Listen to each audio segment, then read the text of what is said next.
Luar biasa. Puji nama Tuhan, di pagi hari ini Tuhan memberikan kesempatan kepada saya untuk berdiri di atas mimbar ini bersama-sama dengan Bapak Ibu jemaat Tuhan GKM Saron Cirebon, bersama-sama belajar firman Tuhan. Mari kita bersama-sama belajar tentang kebenaran firman Tuhan. Kita bersama-sama di dalam 1 bulan ini merenungkan tema bersama melayani Tuhan. Bersama melayani Tuhan. Sebelum saya mengajak kita untuk membacakan beberapa ayat firman Tuhan, terlebih dahulu saya ingin bertanya kepada Bapak Ibu Saudara sekalian. Bapak Ibu yang terkasih, umat Allah yang terkasih, apakah itu melayani Tuhan? Apa melayani Tuhan Bapak Ibu? Apakah Bapak Ibu Saudara melayani Tuhan? Amin.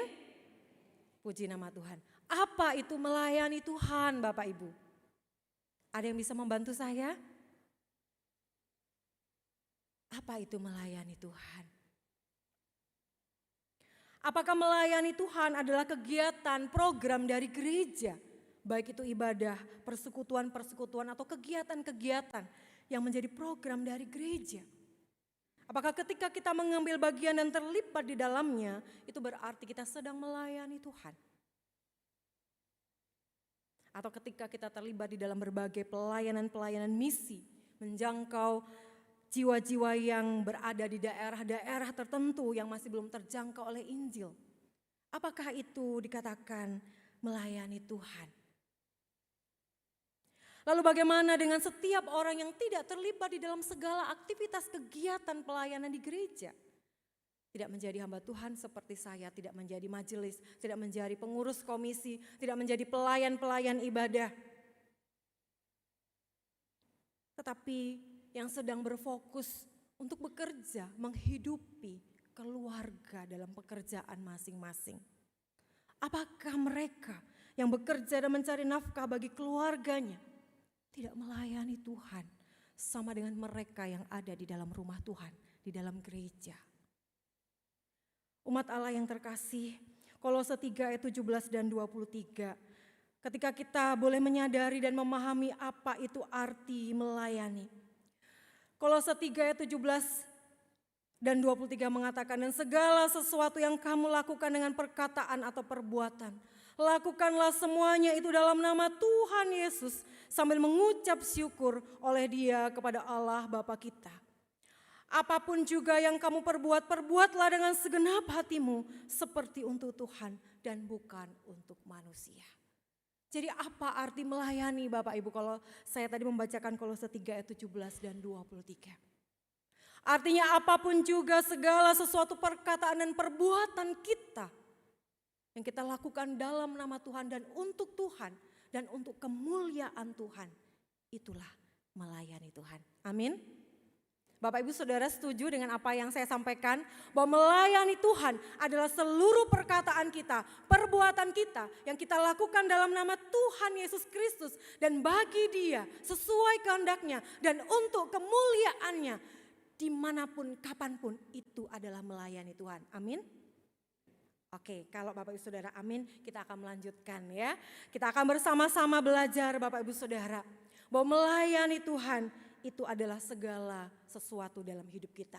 Di dalam Alkitab dituliskan ada Lydia, seorang pengusaha kain ungu yang kaya. Dia memiliki rumah, dia ada di Filipi, ada di Tiatira. Tapi dia melayani Tuhan melalui apa yang Tuhan anugerahkan di dalam hidupnya. Ada Priscilla dan Aquila, mereka adalah pasangan suami istri pembuat tenda. Mereka bersinergi melayani Tuhan bersama dengan Rasul Paulus. Ada juga Dorcas, Bapak Ibu Saudara mungkin mengingat, dia adalah seorang desainer dan penjahit busana yang memberkati banyak janda-janda. Sehingga ketika dia meninggal banyak janda-janda yang menangis. Memberi kesaksian tentang kasihnya yang luar biasa. Sehingga melalui kebangkitannya Dorcas membawa banyak orang untuk percaya dan menerima Tuhan. Ada juga Erastus, dia adalah seorang bendahara negeri. Dia membawa Theophilus pejabat dari pemerintahan untuk dimenangkan bagi Kristus. Mereka adalah tenaga-tenaga profesional. Mereka adalah tenaga-tenaga profesi yang melayani Tuhan di tengah masyarakat melalui profesi mereka dan mereka memenangkan jiwa. Nah Bapak Ibu Saudara yang terkasih di dalam Tuhan, mengapa kita melayani Tuhan? Apakah dasar kita melayani Tuhan? Sehingga kita bersama-sama, baik yang melayani di gereja ini maupun yang melayani di tengah masyarakat, di dalam profesi dan kehidupan kita masing-masing, bersama kita melayani Tuhan, bersama kita memenangkan jiwa bagi Tuhan. Kita harus memiliki dasar dalam kehidupan kita. Lalu apa dasar kita bersama melayani Tuhan? Mari kita bersama-sama membuka di dalam Yohanes pasal 5. Saya akan mengajak kita untuk membaca beberapa bagian ayat saja. Ayat 12, 16, dan 17. Mari kita membuka Yohanes 15. Kita akan membaca bersama-sama ayat 12, ayat 16, dan ayat 17. Silakan Bapak Ibu menemukan ayatnya. Setelah Bapak Ibu menemukan, kita akan membacanya bersama-sama.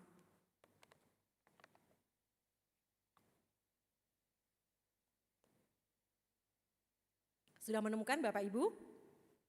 Kita akan membaca bersama-sama mulai dari ayat 12, 16, dan 17. 1, 2, 3. Inilah perintahku, supaya kamu saling mengasihi seperti aku telah mengasihi kamu. 16. Bukan kamu yang memilih aku, tetapi akulah yang memilih kamu. Dan aku telah menetapkan kamu, supaya kamu pergi dan menghasilkan buah, dan buahmu itu tetap. Supaya apa yang kamu minta kepada Bapa dalam namaku diberikannya kepadamu. Inilah perintahku kepadamu, kasihilah seorang akan yang lain. Bapak Ibu Saudara yang terkasih, kira-kira perintah ini diberikan kepada para rasul saja atau kepada seluruh umatnya? Kepada siapa Bapak Ibu? Seluruh umatnya. Bukan hanya para rasul. Firman itu bukan bagi kami saja hamba Tuhan. Demikian juga bagi majelis, para pengurus komisi dan juga para penata layan. Tapi bagi kita semua. Mari kita belajar apa dasar kita melayani bersama. Yang pertama, bahwa melayani Tuhan itu telah ditetapkan oleh Tuhan sendiri. Siapa yang menetapkan Bapak Ibu? Apakah hamba Tuhan majelis? Tuhan sendiri. Tuhan sendiri yang telah menetapkan. Inilah anugerah dan hak istimewa itu bagi setiap orang yang percaya kepadanya. Ayat 16 mengatakan Tuhan yang memilih. Bukan kamu tetapi aku yang memilih kamu. Itu adalah satu anugerah dan hak istimewa yang Tuhan berikan. Karena sebagai manusia berdosa kita tidak sanggup untuk mencapai, mengenal Allah sebagai pribadi yang benar. Tetapi Dia sendiri datang ke tengah-tengah dunia ini dengan pengorbanan Kristus di atas kayu salib untuk memilih kita. Bapak Ibu Saudara, siapa yang dipilih? Sesungguhnya kesempatan itu adalah bagi dunia. Karena begitu besar kasih Allah akan dunia ini, sehingga Ia telah mengaruniakan anaknya yang tunggal, supaya setiap orang yang percaya kepadanya tidak binasa, melainkan beroleh hidup yang kekal. Tetapi ketika kita sebagai orang Kristen memahami bahwa mereka yang dipilih tentu saja adalah mereka yang menyadari pilihan itu dengan merespon pilihan Allah itu dengan iman, mengimani karya penebusan Kristus. Bapak Ibu Saudara mengimani karya penebusan Kristus? Amin. Amin. Puji nama Tuhan. Mengapa Tuhan memilih saya?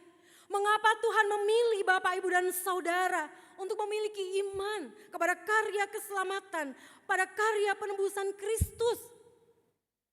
Ada banyak orang yang menyadari hanya sampai pada titik supaya saya masuk surga, supaya saya tidak masuk ke dalam hukuman kekal neraka. Untuk itulah Dia memilih saya. Betul Bapak Ibu? Hanya sampai di situ.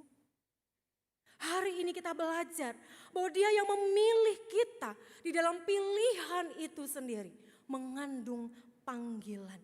Dan panggilan itu ditetapkan oleh Allah sendiri dan menjadi identitas hidup orang yang percaya kepadanya. Menjadi identitas hidup umat yang dipilihnya. Apa yang telah ditetapkan dan menjadi identitas dan jati diri hidup kita.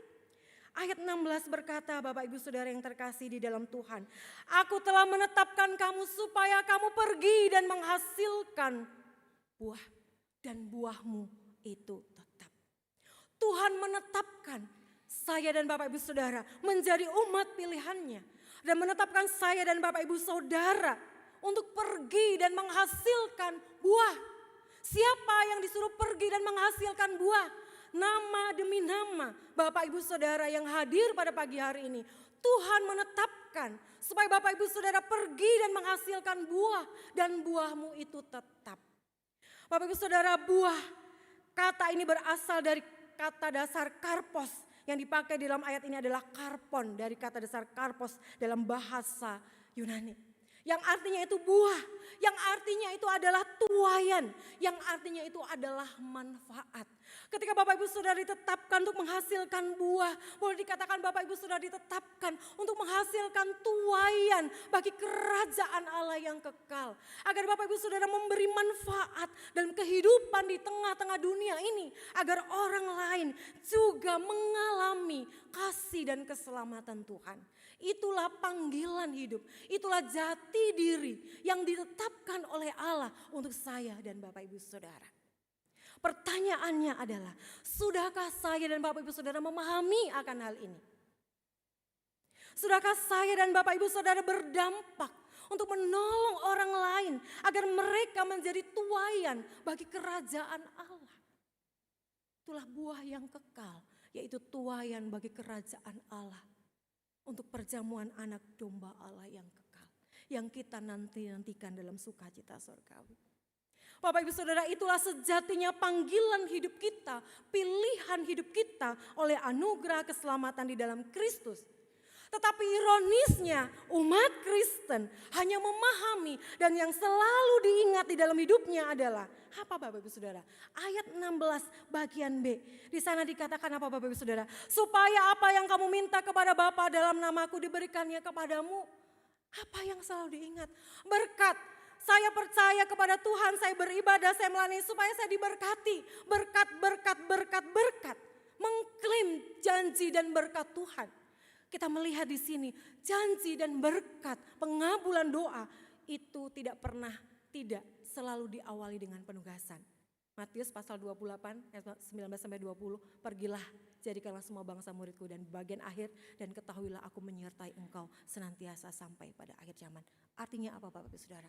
Berkatmu, permohonanmu, doamu yang dikabulkan Tuhan untuk memberkati hidupmu. Supaya hidupmu yang diberkati itu berdampak bagi orang lain. Supaya berkat yang kamu miliki itu menjadi satu peran penting dalam hidupmu. Untuk menolong orang lain menjadi tuaian bagi kerajaan Allah. Pertanyaannya, sudahkah berkat apapun itu. Baik itu kekayaan kita, talenta dan kemampuan kita. Segala sesuatu yang Tuhan anugerahkan dalam hidup kita. Sudahkah itu berdampak untuk menolong orang lain mengalami Tuhan, mengenal Tuhan. Bapak Saudara, kiranya hal ini patut kita renungkan di dalam diri kita, di dalam diri saya secara pribadi. Ketika saya melayani Tuhan, sudahkah saya menyadari bahwa seluruh hidup saya, apapun di dalam hidup saya, perkataan perbuatan saya dimanapun itu, merupakan panggilan Tuhan, di mana di dalamnya Tuhan mau memakai itu untuk menghasilkan tuaian bagi kerajaan Allah. Kalau hidup saya dan Bapak Ibu Saudara sampai hari ini belum sampai di dalam titik menyadari panggilan dan menghidupi panggilan ini. Layakkah saya dan Bapak Ibu Saudara disebut sebagai umat pilihan Allah? Layakkah Bapak Ibu Saudara kita disebut umat pilihan Allah? Kalau hidup kita hanya kita jalani sekedar berjalan, bangun, makan, kerja, ke gereja ya ke gereja. Tapi tanpa pemahaman akan panggilan hidup kita, jati diri kita yang benar di hadapan Tuhan. Kalau kita mau bertanya, menjadi orang Kristen seperti apa aku sampai hari ini? Sudahkah aku menjadi orang Kristen sesuai dengan panggilan yang sudah ditetapkan oleh Allah yang Maha Kasih? Di mana Dia yang Maha Tinggi itu merendahkan diri. Saya ingin menunjukkan kepada Bapak Ibu Saudara sebuah gambar. Mohon kesediaan untuk Saudari Cia menampilkan gambar. Bapak Ibu Saudara, kita melihat satu gambar ini. Dia yang Maha Tinggi membasuh kaki murid-murid. Dia yang Maha Tinggi rela merendahkan dirinya. Supaya Dia bisa menolong para murid mengalami kasih dan layanannya. Dan mereka diutus. Dan dampak dari para murid yang telah mengalami kasih, pelayanan dan pengampunan Tuhan itu bagi kita. Sehingga kita bisa menerima firman ini dan belajar dari firman ini. Bapak Ibu Saudara, inilah dasar yang kedua ketika kita melayani Tuhan. Yang pertama karena Tuhan sendiri yang menetapkan bagi kita.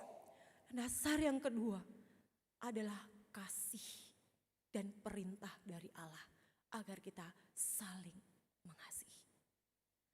Dasar kita melayani adalah kasih Allah sendiri yang telah merendahkan dirinya. Kalau di situ saya hanya menunjukkan gambar yang membasuh kaki, menunjukkan dia rela merendahkan diri. Harusnya murid-murid yang melayani membasuh kaki, tapi dia sang guru agung yang melakukannya. Bahkan dia merendahkan diri, mengosongkan dirinya. Tidak membuat dia secara pribadi merasa menjadi Allah di tengah-tengah manusia. Tetapi dia mengosongkan dirinya supaya dia bisa memenangkan orang-orang berdosa ini. Bahkan dia mengosongkan diri sampai dia taat mati di tempat yang paling hina, yaitu di atas kayu salib. Karena kasih. Oleh karena kasih yang ia nyatakan kepada setiap kita, ia memberikan perintah untuk saling mengasihi. Inilah perintahku kepadamu, kasihilah seorang akan yang lain. Di dalam ayat 12 tadi kita baca, inilah perintahku supaya kamu saling mengasihi seperti aku, kata Tuhan. Seperti aku telah mengasihi kamu, hendaklah kamu saling mengasihi. Hendaklah kamu saling mengasihi. Bapak Ibu Saudara yang terkasih, kita mengingat pada saat para murid mereka berebut posisi, siapakah yang paling tinggi kedudukannya. Mereka berebut posisi itu. Tetapi Tuhan berkata, kalau kamu mau menjadi yang lebih tinggi, kamu harus merendahkan diri, melayani. Kasih Tuhan itu adalah kasih yang mengosongkan diri. Kasih yang merendahkan diri. Bukan kasih yang menganggap dirinya lebih tinggi, lebih dari segala sesuatu atau lebih dari orang yang lain. Tetapi di sini kita belajar bahwa kasih Tuhan itu adalah kasih yang mau merendahkan diri. Kasih yang mau menyerahkan nyawanya, kasih yang merendahkan diri, kasih yang memberi diri. Supaya dia bisa memenangkan jiwa. Bapak Ibu Saudara, ketika Bapak Ibu Saudara terlibat di dalam pelayanan, baik itu hamba Tuhan, majelis, pengurus komisi. Sungguhkah karena kita ingin memberi diri seluruh hidup kita? Seperti yang Tuhan lakukan. Saat Bapak Ibu Saudara menjadi berkat dimanapun Bapak Ibu Saudara ada. Dengan profesi, pekerjaan Bapak Ibu Saudara sekalian.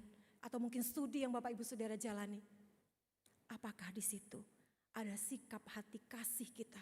Kasih yang mau merendahkan diri dan memberi diri.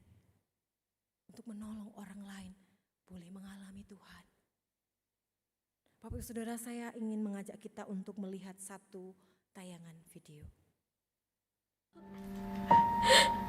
หนูขอโทษ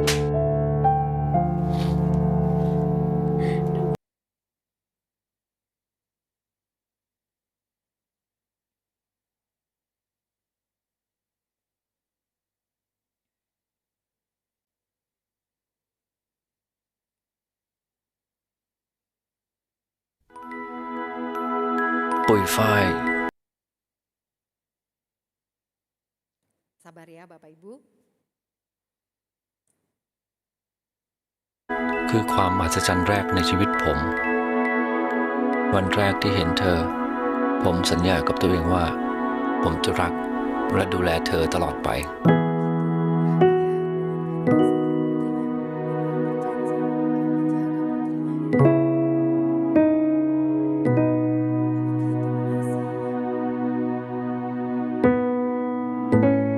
Menjaga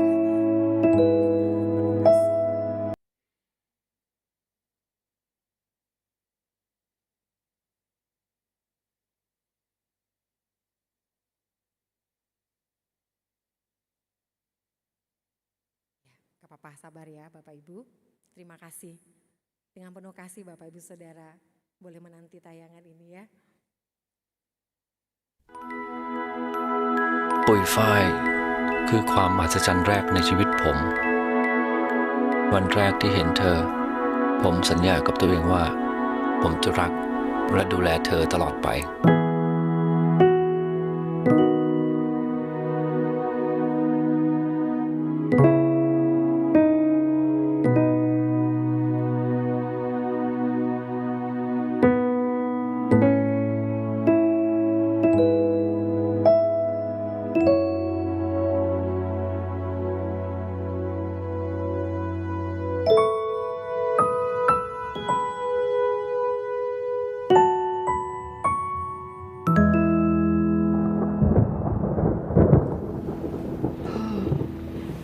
ลูกท้องพ่อใจเย็นๆนะ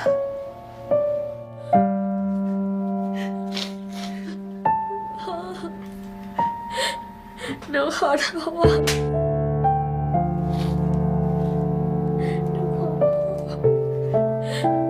หนูขอโทษ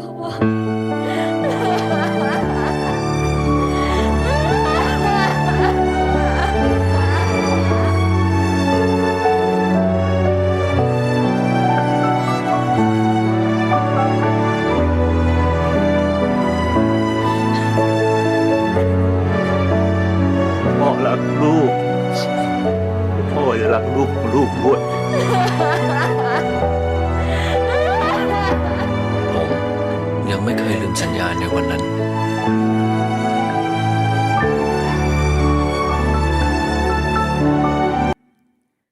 Bapak Ibu kasih Allah, mungkin hanya segambaran kecil dari apa yang terjadi seorang ayah yang begitu mengasihi putrinya. Dan tatkala ia mendapati anak yang dikasihinya hamil di luar nikah. Demikianlah gambaran kasih Allah bagi kita. Dia begitu mengasihi saya dan Bapak Ibu Saudara. Tapi ketika melihat dosa dan kesalahan kita, dia tetap menerima, mengasihi. Sesuai dengan kasih setianya, dia tidak pernah meninggalkan kita dalam keberdosaan dan salah kita. Selalu dalam penerimaannya kembali, penerimaannya, dia mengasihi kita. Dan kita melihat ayah yang menerima putrinya, menerima bahkan bayi yang ada di dalam kandungannya. Itu juga justru mengubahkan putrinya. Bapak Ibu Saudara bisa bayangkan seorang putri yang mengalami ini ketika tidak diterima oleh ayahnya dan ibunya. Terusir keluar. Mereka juga akan menjadi orang yang kepahitan. Bahkan anaknya yang dilahirkan pun akan mengalami yang sama. Tetapi penerimaan itu mengubahkan. Terkadang di dalam hidup saya dan Bapak Ibu Saudara, kita sangat bahagia dan bersyukur karena Tuhan sudah mengasihi kita, menerima kita dengan luar biasa. Tapi bagaimana ketika kita harus menerima, mengasihi dan mengampuni orang lain. Bahkan itu bagian dari keluarga kita, istri, anak-anak, menantu, mertua kita. Bahkan rekan sepelayanan kita dalam kelemahan, keterbatasan, kesalahannya. Kalau saya dan Bapak Ibu Saudara belum mendasari hidup dan pelayanan kita dengan kasih Allah dan kasih seorang akan yang lain, maka belum bisa dikatakan kita melayani Tuhan. Kita sedang melayani diri kita sendiri.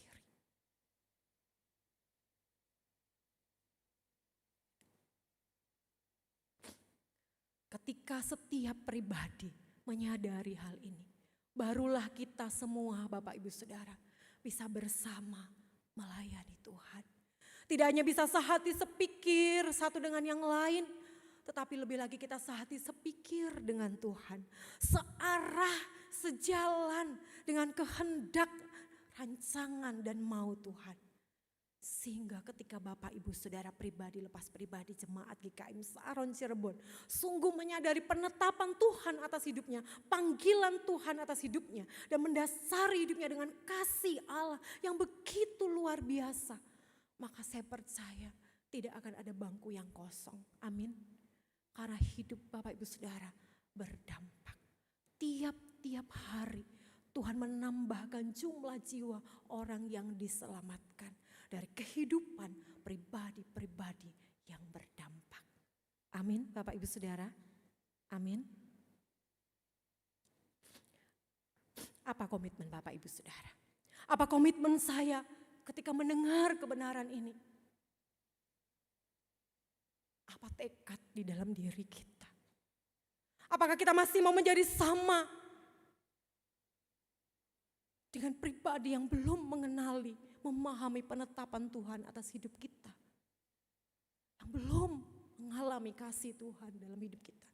Saya percaya Bapak Ibu Saudara sekalian telah mengalami kasih Allah itu secara pribadi lewat proses dan perjalanan hidup kita. Bagaimana hari lepas hari Tuhan menerima dan mengasihi kita, dan biarlah itu mewujud di dalam karya kita yang kita mulai dari keluarga kita secara pribadi. Dimulai dari keluarga yang saling mengasihi seorang akan yang lain, saling menerima seorang akan yang lain. Kita menjawab panggilan itu melalui seluruh hidup kita, dimanapun kita. Bahkan ketika kita bersama-sama melayani Tuhan di dalam gereja kita, GKM Saron Cirebon. Kiranya Tuhan senantiasa menolong kita sampai Tuhan memanggil kita. Kita tak tahu Bapak Ibu Saudara sampai kapan hari hidup kita.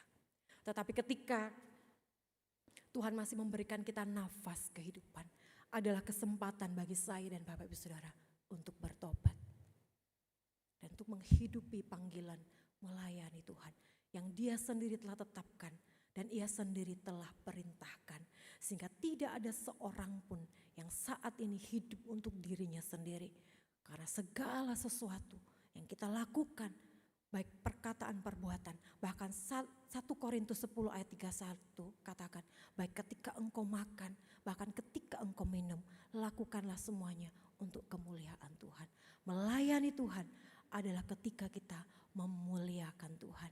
Melayani Tuhan adalah ketika kita menyenangkan hati Tuhan. Melayani Tuhan adalah ketika hidup kita berbuah, berdampak bagi kemenangan jiwa-jiwa, berdampak untuk menghasilkan tuaian bagi kerajaan Allah. Mari kita pulang menghidupi panggilan itu. Amin. Mari kita berdoa.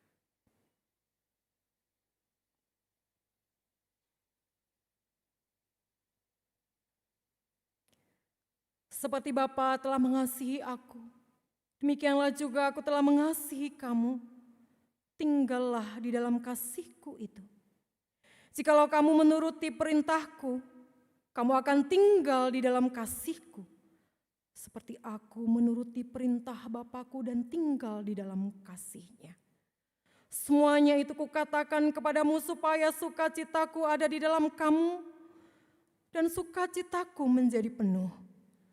Inilah perintahku, yaitu supaya kamu saling mengasihi seperti aku telah mengasihi kamu. Terima kasih Tuhan, kami menyambut perintah-Mu dan kami mau melakukannya dengan taat dan setia sampai akhir hidup kami. Mohon Roh Kudus sertai kami, mohon Roh Kudus mampukan kami. Soli Deo Gloria. Segala kemuliaan bagi Allah Tritunggal. Haleluya. Amin. Saya kembalikan kepada liturgos.